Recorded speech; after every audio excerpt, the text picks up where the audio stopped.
Hey everyone, welcome back to Well, That's Strange.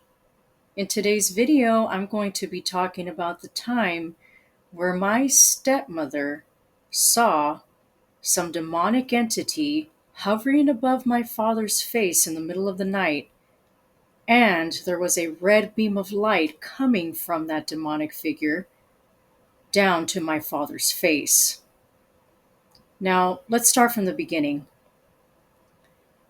When they were together as a couple, because right now they're getting a divorce, they were living in this house, and I had never gotten any impression that something was wrong with the house.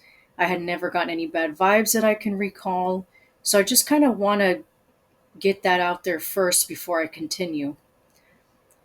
Anyway, in the middle of the night, she claims that she saw something. I don't know that she saw it in detail, but more so the red beam of light that was coming from something hovering above my father's face. And I believe it was beaming from my father's forehead or somewhere on his face up to something that she couldn't really see. I'm trying to recall it as I'm talking about it now. It could have been like some kind of black cloud figure or something along the lines of that, where I think there wasn't full clarity in its appearance. She also mentioned that it was talking some foreign language. Mind you, my father only knows English and some Spanish. He's not fluent in any other language that I'm aware of. He's never told us. But the creepy part about this is it sounded like an ancient language, like, let's say, Old Aramaic, or I don't know how Enochian language sounds or the angelic language. I mean, I don't know. Of course, Old Aramaic is something different, so I don't want to mix the two up as if they're the same thing. Obviously, they're not. And Enochian language apparently is some mythical language to some people, if not a significant amount of people, and it's just, again, it's some myth of a language or legend of a language, and that's a whole other topic I'm not going to get into right now in this video. You can, however, share your comments and thoughts about that in the comment section, because I'd like to hear what you have to say about that. But anyway, she said that as soon as this entity noticed her pay attention to it, that it went away. So the little cloud thing went away, the beam of red light went away, and of course the talking in that unknown language went away. So she gets up and she goes to the kitchen, I believe. I don't know why. I don't know, maybe she was going to get something to drink, like a glass of water, I want to say. And she said that she all of a sudden got the overwhelming feeling of being sick and wanting to throw up. And I think she did end up throwing up.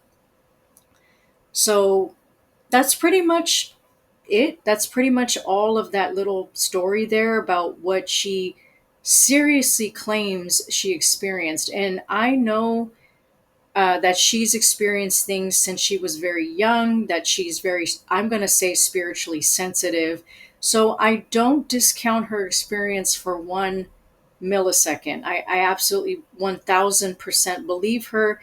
I don't think she has anything to gain from making this up. I don't know that she's never been a person to me that has made up things and has lied for whatever the reason.